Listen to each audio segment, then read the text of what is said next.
오늘 방금 말씀드린 대로 오늘 말씀의 제목이 낙심하지 마세요라는 이런 말씀의 제목으로 함께 은혜 받기를 원합니다.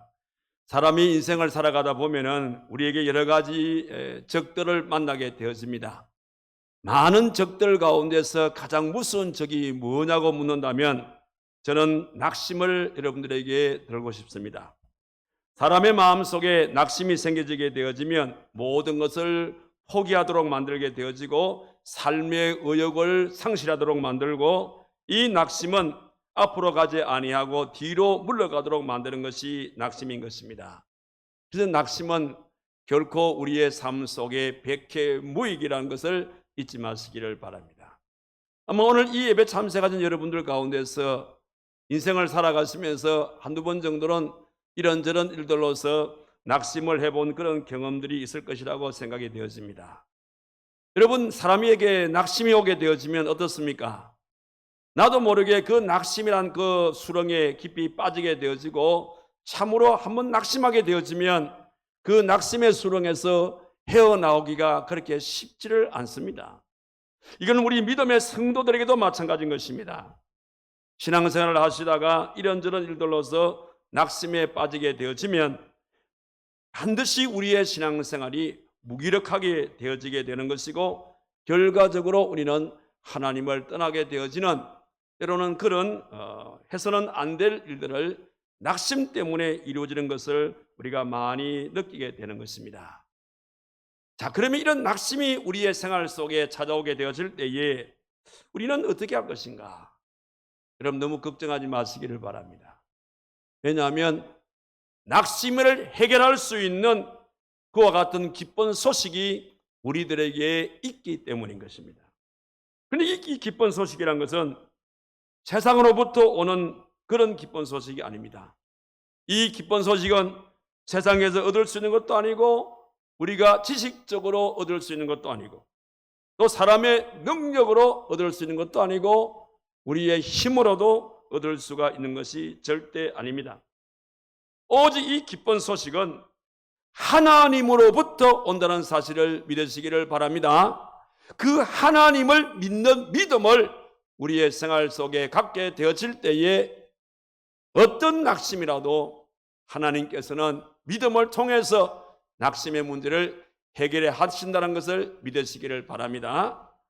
그런 이런 모든 낙심이 우리의 생활 속에 오게 되어질 때에 믿음으로 그 모든 낙심을 극복할 수 있는데, 그 극복의 비결이 어디 나오냐면 우리가 늘 읽고 있는 이 하나님의 말씀 속에, 이 말씀을 잘 읽어보게 되어지면 우리 인생 속에 어떠한 낙심이 온다 하더라도 그 낙심을 능히 이길 수 있노라라는 이 말씀이 이 말씀 속에 그 비법이 기록이 되어 있는 것을 우리는 잘 알 수가 있습니다. 지금 이 말씀을 기록하고 있는 사도 바울은 낙심하지 말라고 하신 이 말씀이 단순히 학문적으로 그렇게 말씀하는 것이 아니고, 실제적으로 사도 바울은 자기의 삶을 통해서 낙심이 오게 되어질 때에 그 낙심을, 나는 이렇게 그 낙심을 이겼다는 자기의 인생의 경험담을 오늘 하나님의 영감을 받아서 이 말씀 속에 그렇게 기록하고 있다는 것을 보게 되었습니다.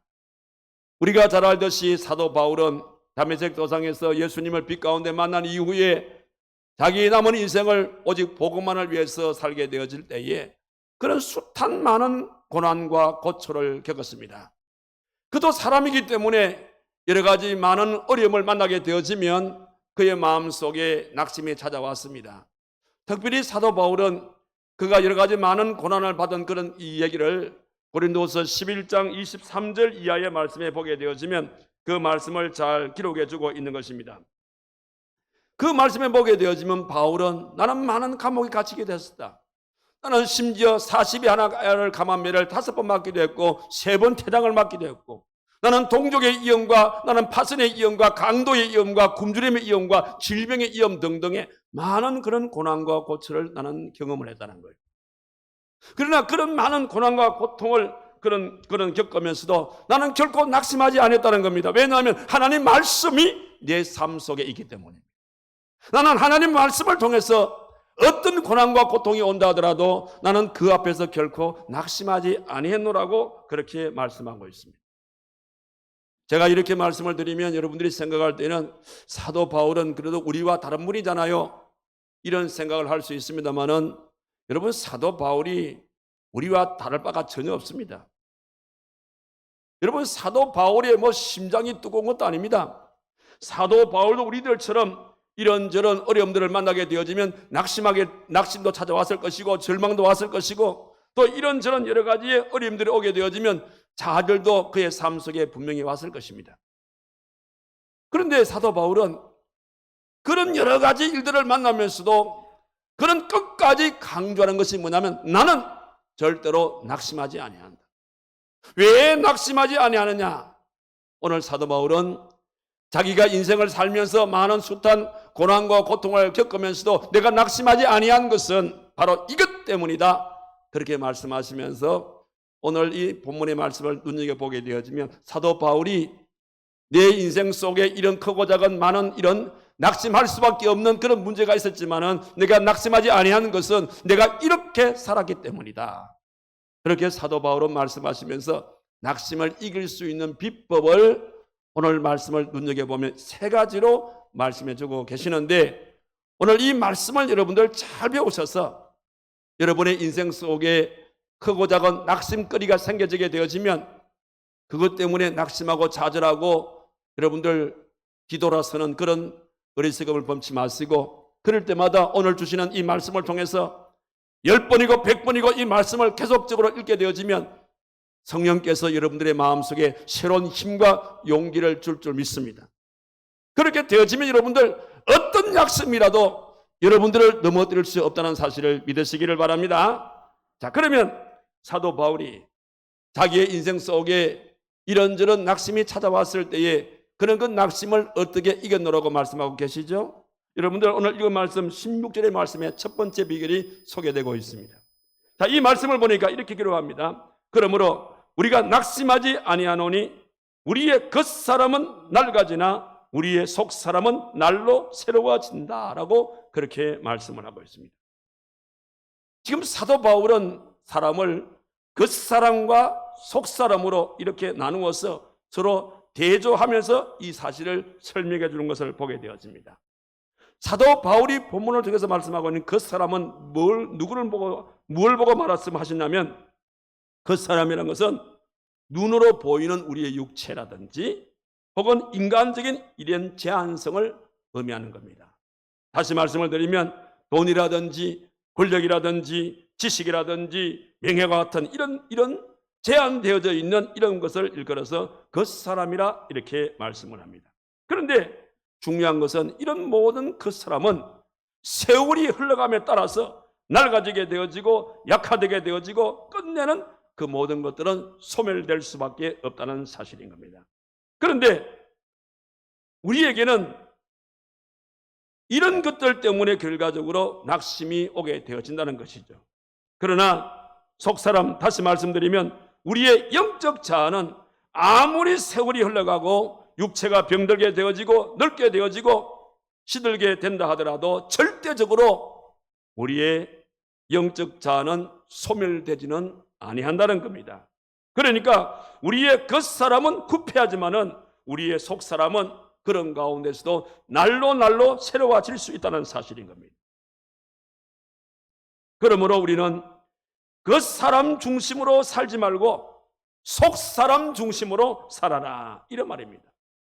왜 그런가 하면 이 속사람인 것은 결과적으로 우리의 신앙생활을 말하는 거예요. 다시 말씀을 드리면 속사람으로 산다는 것은 결과적으로 하나님의 뜻대로 살아라는 거예요. 우리가 하나님의 뜻대로 살게 되어지면 우리의 그 사람이 아무리 구패한다 할지라도 우리는 결코 낙심이 우리를 넘어뜨릴 수가 없다는 겁니다. 그래서 시편 기자는 시편 90편 10절의 말씀에서 뭐라 그럽니까? 우리의 연수가 70이고 강건하면 80이라도 그 연수의 자랑은 수고와 슬픔뿐이요 신속기간이 우리가 날아가나이다, 이렇게 말씀하시면서 우리는 결코 겉사람 중심으로 살지 말고 속사람 중심으로 살아라는 거예요.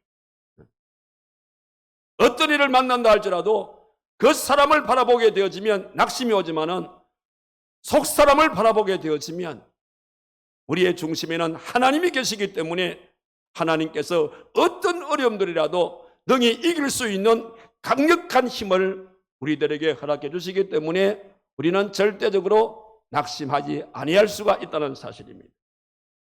자, 그런데 제가 근래에 읽은 책 가운데 그런 제목이 적혀 있는 내용의 글을 읽어본 적이 있어요. 뭐냐면 지금의 우리 시대는 고민하는 시대다, 이런 글이었습니다. 그 내용이 이런 겁니다.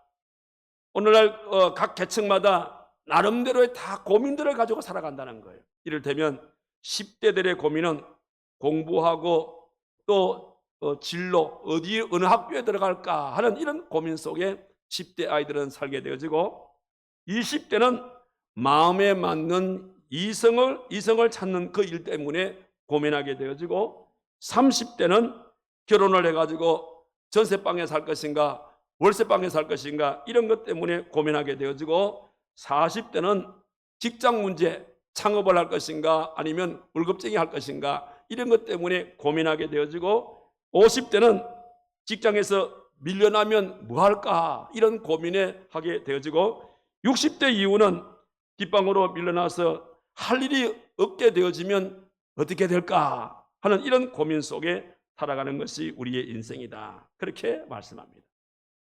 자, 이런 차원에서 볼 때에 실질적으로 우리가 고민하지 아니하고 살아가는 것은 그렇게 많지 않은 것 같아요. 그런데 그 사람을 바라보면 고민을 안 할 수가 없습니다.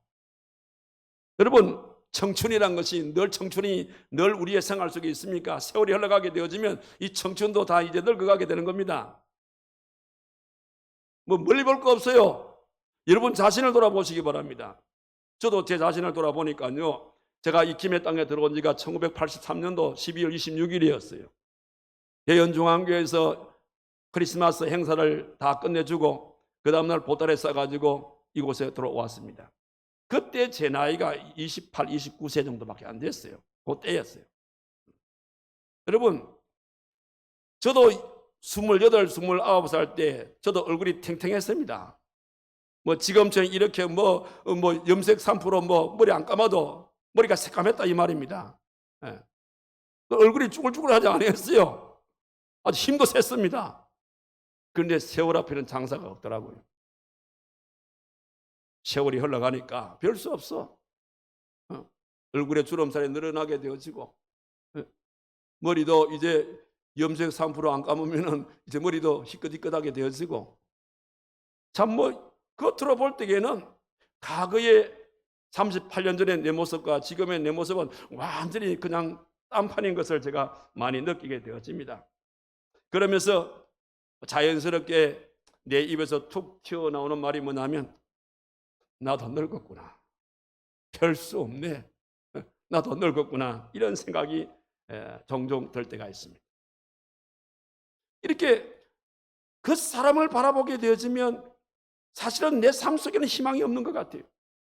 그러나 저는 나의 그 사람은 이렇게 구피하게 되어가고 있지만은 내 속에는 내 마음의 중심을, 내 마음을 다스리고 계시는 하나님께서 내 마음의 중심을 잡고 계시기 때문에 그 사람은 후패하지만은 하나님과 함께 살게 되어지는 나의 속 사람은 세월이 흘러가면 흘러갈수록 더욱더 새로워지고 있다는 것을 저는 늘 느끼면서 하나님 앞에 감사하고 그렇게 살아가고 있습니다. 저는 내 인생을 바라볼 때마다 이 소나무의 나이테를 저는 많이 생각을 해봅니다. 여러분 소나무를 아시잖아요. 여러분 소나무가 어릴 때는 그 모양이 아주 반들반들하게 보기가 좋습니다. 그런데 이 소나무가 점점 자라게 되어지면 어떠냐면, 소나무가 어릴 때는 그 모양은 반들반들하게 좋게 보이지만 실제적으로 소나무 속은 약합니다. 그런데 소나무가 커가게 되면서부터 어떤 현상이 일어나냐면 소나무가 크면서 보게 되어지면 그것들은 터질터질합니다. 소나무 껍질이 쩍쩍쩍 갈라지게 되어지고 때로는 소나무 껍질이 땅에 갈라졌다가 떨어지기도 합니다. 정말 소나무 끝은 볼품이 없습니다. 그런데 소나무는 커가면서 겉모양은 볼품은 없지만은 속은 꽉 차가는 겁니다. 속이 얼마나 꽉 찼는지는 소나무 나이테를 보면 알 수가 있어요. 저 소나무 나이테를 보게 되어지면 이 소나무는 몇 년생이로구나. 그런데 나이테가 크면 클수록 소나무 속은 더욱더 꽉 차가는 것을 보게 되었습니다. 저는 이 소나무를 보면서요, 인생을 저는 거기서 읽어봤어요. 이게 인생이로구나. 우리의 인생이란 것이 우리가 어릴 때는 그 모습은 반들반들하게 잘리지만은 그러나 우리가 어릴 때는 우리 속은 빙텅 비어있는 강정처럼 우리 속이 비어있어요. 그러나 나이가 들면 들수록 어떻습니까? 끝은 본 모양새가 없습니다. 주름살이 들게 되어지고 건망증이 생기게 되어지고 뭐 별거 겉으로는 별거 자랑할 게 없어요. 그런데 세월이 흘러가면서 우리 속은 점점 거룩함으로 차여지게 되어지고 풍성함으로 차여지게 되는 겁니다. 이런 것을 일컬어서 신앙의 연륜이라고 그래요. 저는 그걸 많이 느낍니다.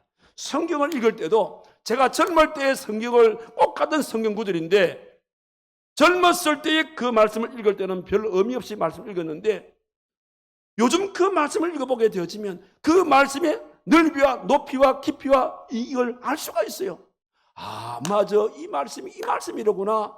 나도 모르게 고개를 끄덕거리면서 손뼉을 치기도 하고 하나님께 감사의 기도를 드릴 때가 참으로 많은 겁니다. 뭐 때문입니까? 바로 그런 신앙의 연륜에 그래요. 내 모습은, 내 겉모습은 이렇게 늙어가지만은 내 속마음은, 내 마음은 세월이 흘러가면 흘러갈수록 내 마음이 하나님의 거룩함으로써 하나님의 그 풍성함으로써 내 마음이 가득 차게 되어지더라, 이 말씀입니다. 사도 바울이 인생을 살면서 숱한 고난과 고초를 겪었지만은 그런 가운데서도 사도 바울이 낙심하지 아니한 것은 바로 이것 때문인 것입니다. 나의 겉모습을 볼 때에는 이런저런 어려움 때문에 얼마든지 내가 낙심하고 쓰러지고 넘어질 수밖에 없는 상황이지만은 그러나 내 속은 세월이 흘러가면 흘러갈수록 나도 모르는 사이에 하나님의 거룩함과 나의 삶의 풍성함이 내 속마음을 가득히 채우기 때문에 겉모습적으로 볼 때에는 내가 약하게 보일지라도 나의 속마음적으로 볼 때에는 나는 그렇지 않다, 이 말입니다. 그래서 사도 바울이 어떤 인생의 고난과 고통이 온다 하더라도 내가 쓰러지거나 내가 넘어지거나 그것 때문에 낙심하지 아니한 것은 내 겉사람은 이렇게 볼품없이 피폐하게 늙어가고 있지만은 그러나 내 속마음은 날로 새로워지기 때문에 나는 절대적으로 낙심하지 아니한다, 이렇게 고백하고 있었던 사실. 그런 점으로 사랑하는 성도 여러분, 여러분의 생활 속에도 마찬가지인 것입니다. 그래서 나이 들었다고 여러분들 너무 그냥 슬퍼하지 마세요. 나이가 들면 들수록 우리의 내공은, 우리의 속마음은 점점 꽉 찬다는 말이에요. 꽉 차간다는 것을 기억하고 그것이 결과적으로 낙심을 이길 수 있는 힘이 된다는 것을 잊지 마시고, 그래서 낙심이 올 때마다 나의 겉모습은 이렇게 피폐하게 되지만은 내 속은 날로 새로워진다라는 것을 기억하시고 내 속에 주시는 하나님의 큰 능력의 힘을 통해서 어떤 낙심이라도 능히 캐치하고 이겨나갈 수 있는 저와 여러분 되기를 주님의 이름으로 축원합니다. 그 다음 또 하나는 무엇이냐면 바울이 내가 낙심이 온다 하더라도 내가 낙심 앞에 굴하지 아니하고 내가 낙심을 이길 수 있는 두 번째 비결은 바로 여기 17절에 나오는 이 말씀입니다. 자, 이 말씀 보니까 우리가 잠시 받는 환난에 경한 것이 지극히 크고 영원한 영광에 중한 것을 우리에게 이루게 하면, 이게 무슨 말씀인 겁니까? 사도 바울의 인생 속에는 정말 많은 환난의 바람들이 불어왔습니다. 자, 지금 우리나라에도 지금 이제 내일 모레 아주 강한 태풍이 여러분들 지금 불어온다고 난리예요. 태풍 전야인지는 모르겠지만 오늘은 너무 조용한 것 같아요. 이런 날씨에 내일 모레 태풍이 올까 우리가 의구심을 가질 정도로 너무 조용합니다. 이 너무 조용한 게 문제인 거예요. 근데 여러분들 태풍이 오게 되어지면 우리는 긴장하게 되어 있습니다. 근데 이번 태풍이 오게 되어지면 여러분들 이런 생각을 해주세요. 하나님, 자연재해로서 이렇게 큰 태풍이 밀려오는데 내가 지금까지 살아오면서 내 인생 속에 하나님이여 이런 큰 환난의 태풍 주지 아니한 것 정말 감사를 드립니다. 소나무 뿌리가 뽑히게 되어지고 그냥 가지가 꺾이게 되어지고 물건이 이리저리 날아다니는 이런 모습을 바라볼 때에 하나님, 내 인생 속에 이런 큰 환난의 태풍 하나님께서 주지 아니했고 그래 함으로써 내가 여기까지 오게 된 것 너무너무 고맙고 감사합니다. 이번에 태풍을 바라보시면서 우리 마음에는 내 인생에 이런 큰 태풍 주지 아니한 것에 대한 감사하면서 이번 태풍을 꼭 이겨나가시기를 바랍니다. 근데 하나님께서요, 환난을 주실 때에 가면 여러분, 환난은 하나님이 주시는 거예요? 마귀가 주는 거예요? 마귀가 주는 거예요. 하나님은 우리를 연단시키기 위해서 시련을 주신다 이 말입니다. 그건 하나님의 훈련이란 말이에요. 그러나 사탄은 우리를 넘어뜨리기 위해서 환난의 바람을 불어일으키는 겁니다. 그런데 보십시오. 그 환난의 바람은 잠시 받는 환난이라고 그래요. 잠시 받는 환난인 동시에 그 환난은 경한 것이라 그랬습니다. 이게 마귀의 한계입니다. 마귀가 여러분들을 환난의 바람을 불러일으켜 가지고 여러분들을 넘어뜨리기 위해서 아무리 애를 쓴다 하더라도 하나님께서는 마귀에게 환난의 바람에 한계를 딱 끊어버린 겁니다. 더 이상은 우리들을 괴롭히지 못하도록 하나님께서 그 선을 딱 끊었다 이 말입니다. 무엇로 끊었냐면 바로 우리가 예수 그리스도를 마음의 구주로 영접하게 되어질 때에 우리가 주님의 보혈로서 새 삶을 받게 되어지면서 그러면서 그 가드라인을 성령의 인침이라는 가드라인을 하나님께서 끊어놓기 때문인 것입니다. 그러면서 이 안으로 들어오지 못하는 것입니다. 왜? 하나님은 우리 편이 되시고 그 하나님은 임마누엘 하나님으로 우리와 함께 해주시기 때문에 그뿐 아니라 그 하나님께서는 우리가 어떤 환난의 바람을 맞이한다 하더라도 우리가 기도하게 되어지면 기도의 신원제를 범치 않게 되어지면 절대적으로 기도하는 자에게는 손을 대지 못하도록 하나님께서 이런 가드라인을 만들어 놨기 때문이라 이 사실이에요. 마귀의 한계는 거기입니다. 우리는 그와 같은 사실들을 욥을 통해서 우리는 더욱더 잘 알 수가 있습니다. 여러분, 욥이라는 사람이 누굽니까? 동방의 의인이었습니다. 하나님께 인정받는 자였습니다. 그러나 하나님께서 사탄 마귀에게 이 환난의 바람, 이 가드라인을 준 이 환난의 바람을 주었어요. 그래서 이 사탄 마귀는 욥을 넘어뜨리기 위해서 하루아침에 모든 재산을 다 탕진하게 만들었습니다. 욥의 모든 이 자녀들 다 죽게 만들었습니다. 자기 몸에는 악창이라는 무슨 병을 주었습니다. 심지어 욥의 아내까지 욥을 배신하고 도망가 버렸습니다. 욥의 친구들도 욥을 위로하기보다는 오히려 욥을 저주해 버렸습니다. 그러나 욥은 결코 거기서 넘어지지 않았어요. 왜? 아무리 사탄 마귀가 나를 넘어뜨리려 한다더라도 하나님께서 나를 붙들고 있는 이상 절대적으로 나를 넘어뜨리지 못한다. 그는 결코 낙심할 수밖에 없는 그런 자리지만은 욥은 낙심하지 않았습니다. 오히려 인내했습니다. 끝까지 참고 이겨나갔던 것입니다. 그 결과 어떤 결과가 나왔습니까? 결과적으로 사탄 마귀는 욥을 떠나게 되어지고 끝까지 인내하게 되어진 욥에게는 하나님께서 갑절의 축복을 주었다는 사실을 믿으시기를 바랍니다. 이와 같은 사실들을 사도 바울도 몸소 체험을 했습니다. 앞서 말씀드린 대로 사도 바울은 주의 복음 증거를 위해서 많은 고난과 고초를 겪었습니다. 육체적으로, 정신적으로, 생활적으로 많은 고난과 고초를 겪었습니다. 특별히 그는 불치의 병을 앓고 있었습니다. 혹자들은 말하기를 그 불치의 병은 간질병일 것이다. 아니다, 안질병일 것이다. 아무튼 간질이든 안질이든 그 두 가지 병은 불치의 병이라고 우리는 말할 수 있습니다. 한번 생각해 보십시오. 사도 바울의 사명은 주의 복음 증거의 사역이었습니다. 열심으로 복음을 증거하는 순간에 갑자기 간질 발작이 일어났다 가정해 봅시다. 얼마나 주님 영광을 가리겠습니까? 주의 복음을 증거하려고 하는데 갑자기 눈이 보이지 않는다 가정해 봅시다. 또 눈이 많이 아프다고 생각해 봅시다. 시신경이 얼마나 예민합니까? 저도 여러분들 지난번에도 말씀드렸듯이 예배 시간 이 시간에 주의 복음을 전할 때에 한참 이런 교회 일로 신경을 많이 쓸 때에 우측에 있는 시신경이 터져버렸어요. 그래서 안과 원장의 말에 의하면 이 시신경의 핏줄이 가만 눈동자를 건들게 되어지면 실명이 된다고 하더라고요. 그런데 이 눈이란 것은 아주 예민하기 때문에 우측이든 좌측이든 한쪽이 이상이 생기게 되어지면 반드시 따라서 다른 한쪽도 머지않아서 이상이 온다는 겁니다. 저는 그때 우측이 먼저 이게 실핏줄에 이상이 생긴 겁니다. 그래서 눈이 잘 안 보여요. 그래서 설교 준비를 할 때도 참 불편하지만은 그래서 잘 안 보이니까 그 많은 이 돋보기 있지 않습니까? 돋보기 안경이 아니고 크다는 이 돋보기 이렇게 동그란 그걸 들고 글자를 이렇게 보면서 이렇게 해서 설교 준비를 했어요.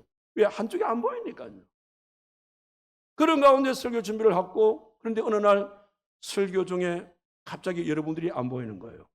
그냥 물체만 보일 뿐이지 선명하게 보지를 않았습니다. 그 순간 좌측에 있는 이 시신경도 터져버렸다 이 말입니다. 그런데 설교 중에 여러분들이 안 보입니다. 내가 만약에 그렇게 얘기했다 그러면 예배가 제대로 예배가 되겠습니까? 아마 여러분들 제가 그 순간에 좌측에 있는 시신경이 터져서 이제 여러분들의 얼굴이 잘 안 보인다. 그냥 물체만 그냥 흐리둥하게 보인다. 아마 그런 걸 전혀 몰랐을걸요. 왜? 제가 전혀 내색을 하지 않았어요. 우리 당연들도 같이 있으면서 몰랐어요. 제가 치료가 난 다음에 언제 제가 사실 이런 일이 있었다. 그런데 결론은 뭐냐면 낙심하지 않았다 이 말이에요. 왜 낙심하지 않았냐면 사도 바울의 전한 이 말씀이 있기 때문입니다. 바울도 안질과 간질로서 그렇게 고난과 고통 가운데서도 그가 주의 복음 증거하면서도 낙심하지 아니한 것은 로마서 8장 18절에 나오는 이 고백 때문입니다.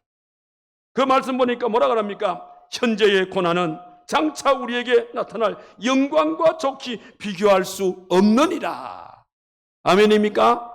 현재 내가 당하고 있는 이 고난은 장차 내가 하나님 앞에 설 때 받을 그 영광에 비하면 이건 아무것도 아니라 이 말씀인 겁니다. 오늘의 이 고난을 바라보는 것이 아니라 내일의 영광을 바라보게 되었을 때에 오늘의 이 고난은 고난 같지 않다 이 말씀인 겁니다. 바울은 그런 믿음을 통해서 그 고난을 이겨냈다는 것을 오늘 그렇게 말씀해 주고 있는 것입니다. 이는 베드로도 역시 마찬가지로 베드로전서 5장 8절의 말씀 보니까 근신하라 깨어라 너희 대적 마귀가 우는 사자같이 두루다니며 산길자를 찾나니 라고 그렇게 말했습니다. 결과적으로 사도 바울은 고난은 잠깐 받는 것이고 영광은 영원하기 때문에 그래서 우리의 생활 속에 고난이 온다 할지라도 절대적으로 낙심하지 말라 그런 말씀입니다. 여러분 우리가 이 땅을 살아가다 보면 실제 현실 속에 우리는 여러 가지 어려움들을 만날 수가 있습니다. 예를 들면 어떤 분들은 물질 때문에 어려움을 당할 수 있습니다. 어떤 분은 가정의 어려움, 어떤 분은 자녀 때문에 어려움, 그다음에 장래의 어려움, 때로는 신앙생활에 이런저런 어려움들이 우리의 생활 속에 얼마든지 올 수가 있습니다. 자, 그럴 때 여러분들 어려움이 온다고 해서 자퇴하지 마십시오. 그 어려움 때문에 결코 포기하지 마십시오. 왜 그런가 하면은 바울의 이 고백을 다시 한번 기억하시기 바랍니다. 지금의 이 고난은 내가 장차 하나님 앞에 서게 될 때에 하나님께 받을 영광에 비교하게 되어지면 이건 아무것도 아니다 이 말입니다. 왜 그러냐면 이 땅의 고난은 하나님의 영광과 비례하기 때문입니다. 다시 말씀을 드리면 여러분들이 이 땅에서 고난을 많이 받게 되어지면 고난을 받은 그 고난만큼 하나님의 나라에 가게 되어지면 영광 또한 더 하다는 사실을 여러분들이 믿으시라 이 말입니다. 이 땅의 고난이 크면 하늘의 상급도 크다 이 말이고, 이 땅의 고난이 작으면 하늘의 상급도 적다, 이런 말씀이 되겠습니다. 그렇기 때문에 하늘의 상급을 바라보면서 이 땅에 받을 고난에 대해서 너무 그렇게 낙심하지 말라는 것이 바울의 지론입니다. 그런데 우리 한국 갤럽에 조사한 한국인의 의식 구조라는 제가 글을 보니까 우리 한국 사람들은 일반적으로 4가지 의식을 가지고 있어요. 어떤 의식을 가지고 있는 우리 한국 사람은 보편적으로, 첫째는 뭐냐면 잘 될 것이라는 긍정적인 그런 생각보다는 잘 안 될 것이라는 부정적인 생각들을 많이 가지고 있어요, 우리나라 사람들은. 또 하나는 남이 잘 되면 같이 기뻐하고 축복하기보다는 남이 잘 되게 되어지면 오히려 배아파하게 되어지는 이러한 의식구조가 우리나라 사람들의 의식구조입니다. 그 다음 세 번째는 해보자는 적극적인 그런 사고보다는 해봐야 별 소용없더라, 이런 허무주의의 이런 의식. 그 다음에 네 번째는 내가 안 해도 남이 하겠거니 하는 이런 의존적인 이런 그런 사고, 이런 것들이 우리의 사람들의 마음속에 많다 이 말입니다. 그럼 분명한 사실은 이런 의식 구조를 가지고는 절대적으로 어떤 문제를 해결할 수가 없습니다. 이런 의식 구조가 있는 한 우리나라 사람들은 인내심이 약해질 수밖에 없고, 그리고 어떤 일에 협력하고 봉사할 줄을 모르게 되어지고 쉽게 쓰러지고 낙심하고 넘어질 수밖에 없는 것이 우리들의 사고인 것입니다. 그러나 우리는 좀 달라야 됩니다. 왜 달라야 하냐면 우리는 하나님을 믿는 사람들입니다. 하나님을 믿는다는 게 뭡니까? 하나님을 믿음으로써 우리의 삶의 이런 모든 이런 의식 구조가 바뀌었다 이 말입니다. 어떻게? 긍정적으로 바뀌었다 이 말입니다. 하나님처럼 바뀌었다 이 말입니다. 그래서 신앙인들은 긍정적인 의식을 가지고 내게 능력 주신 자 안에서 나는 모든 것을 할 수 있다는 이런 가능을 가지고 나가게 되어질 때에 어떤 낙심이라도 우리는 능히 이겨갈 수 있다는 사실입니다. 여러분, 아무리 큰 환난이라도 환난을 주관하는 사탄의 역사는 잠깐입니다. 영원히 우리를 붙드시는 하나님이십니다.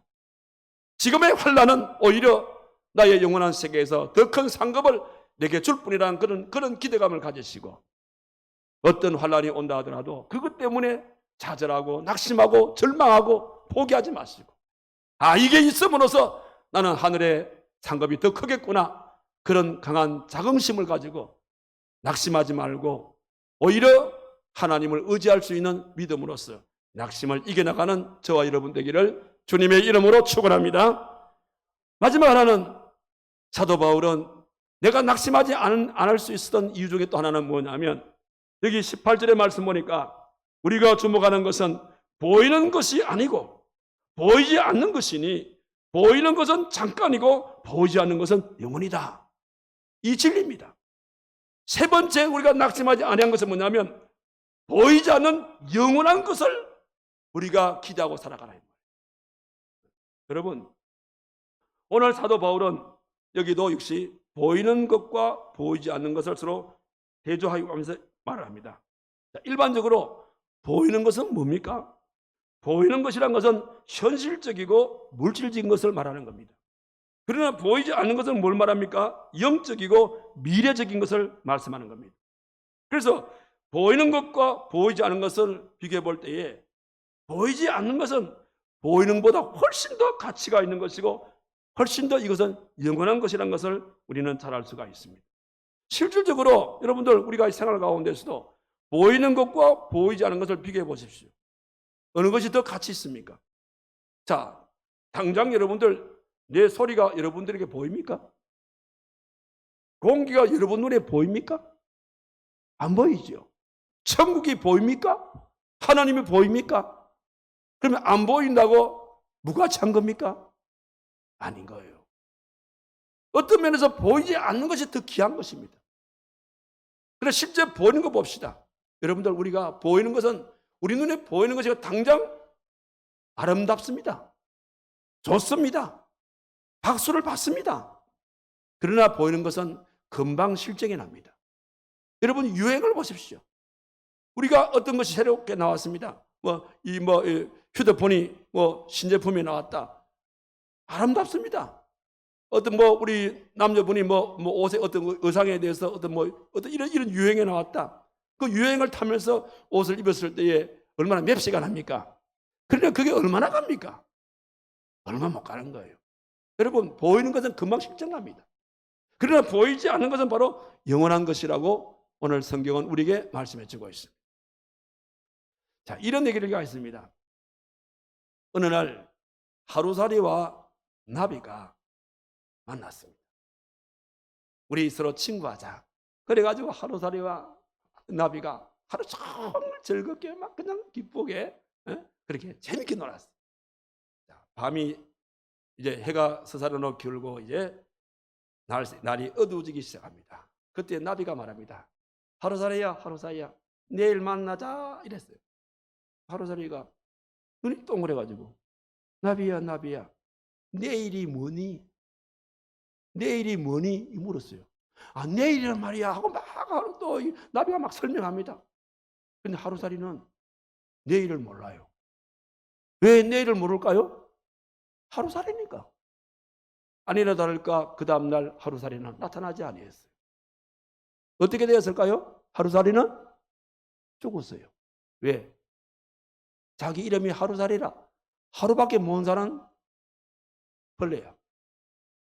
그래서 하루살이가 나타나지 않자 나비가 몹시 외로웠어요. 그런데 날아가는 제비를 봤어요. 제비야, 제비야, 나하고 친구하자.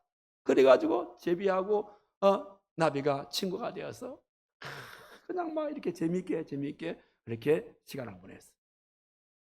어느 날 제비가 말합니다. 나비야, 나비야, 내년 봄에 다시 보자 이라는 거예요. 그래서 나비가 제비야, 내년이 뭐니?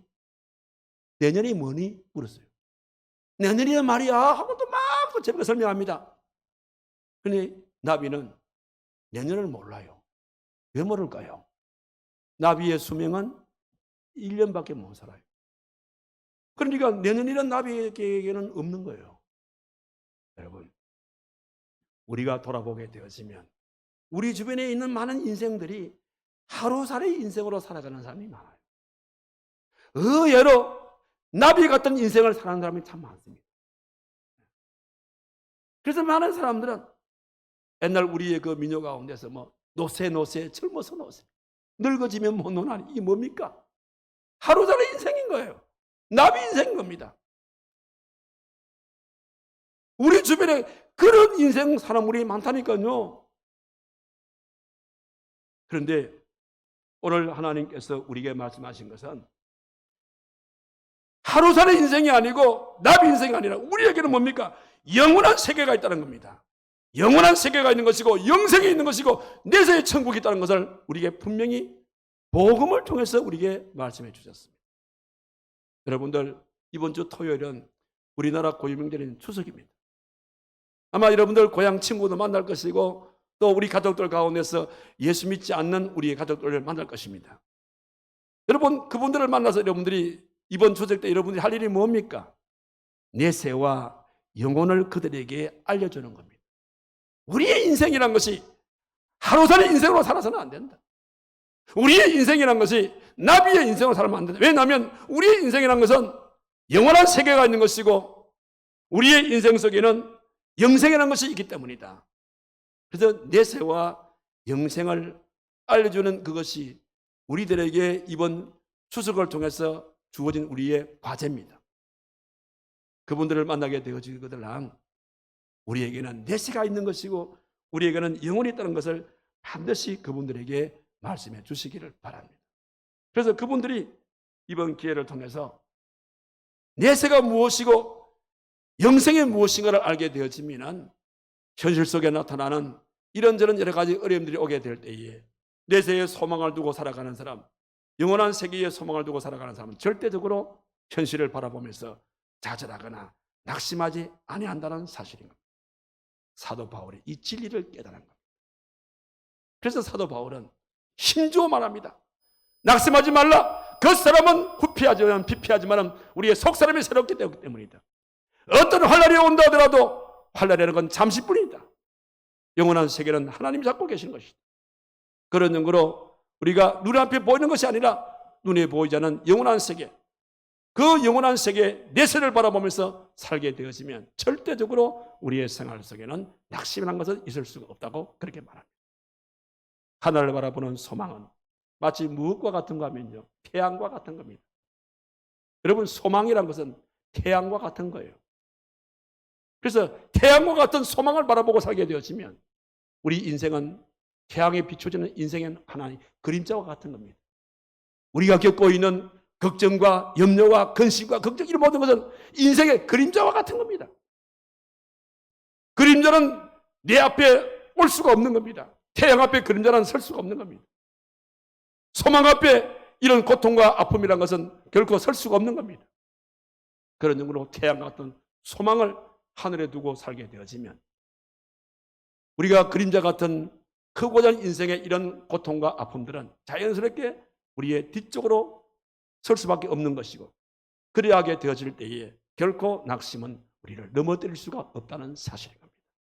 오늘 사도 바울은 이 귀한 진리의 말씀을 우리에게 이 말씀을 통해서 설파하고 있는 겁니다. 그런 연고로 여러분들 살아가시다가 크고 작은 인생의 낙심들이 찾아오게 되어지면, 여러분 오늘 이 말씀이 유튜브를 통해서 나가고 있지 않습니까? 여러분 마음속에 낙심이 사라지는 그 순간까지 2번이고 3번이고 계속적으로 하나님 이 말씀을 통해서 내 마음속에도 이 낙심을 물쳐주시고 내 마음에 태양 같은 소망을 주시고, 그래서 낙심하지 아니하고 하늘에 소망을 두고 살아가는 우리의 삶이 되게 해달라고 그렇게 기도하면서 낙심하지 아니하고 천국의 소망을 두고 살아가시는 저와 여러분 되기를 주님의 이름으로 축원합니다. 기도합시다. 거룩하신 살아계신 하나님 아버지, 거칠은 인생길을 가다보면 우리에게는 크고 작은 인생의 많은 낙심거리들이 우리를 가로막고 있음을 고백을 드립니다. 그러나 아무리 큰 낙심이라도 나를 넘어뜨리지 못한다는 것은 그 사람이 후피하고 속 사람이 새로워지기 때문이고, 환난의 바람이 아무리 거세다 하더라도 그 환난의 바람이 내 마음의 중심을 잡고 계시는 하나님께서 나와 함께 있는 한 결코 환난의 바람은 우리를 넘어뜨릴 수 없는 것이고, 우리가 이 땅을 살면서 우리가 눈에 보이는 것만 쫓는 것이 아니라 눈에 보이지 않는 참 태양 같은 소망을 바라보고 살게 되어질 때에 우리의 인생의 크고 작은 모든 일들은 인생의 그림자와 같이 같다고 하였습니다. 그림자가 태양을 앞설 수 없듯이 소망을 가진 자에게는 어떤 고난과 고통이 온다 하더라도 우리를 절대적으로 낙심으로 끌어들여서 우리를 넘어뜨릴 수 없다는 것을 오늘 저들이 깨달았습니다. 하온적 인생을 살아가면서 크고 작은 낙심의 문제가 일어날 때마다 오늘의 이 말씀을 듣고 또 들었어 하나님께서 주시는 새 힘을 통하여 소망 같은 태양을 바라보면서 힘차게 걸으면서 내일을 바라보면서 소망 가운데 즐겁게 하늘의 상급을 바라보며 살아가는 우리 모두의 삶이 되도록 하나님이 거기에 축복하여 주시옵소서. 예수님의 이름으로 기도하옵나이다. 아멘. 주신 말씀을 기억하시고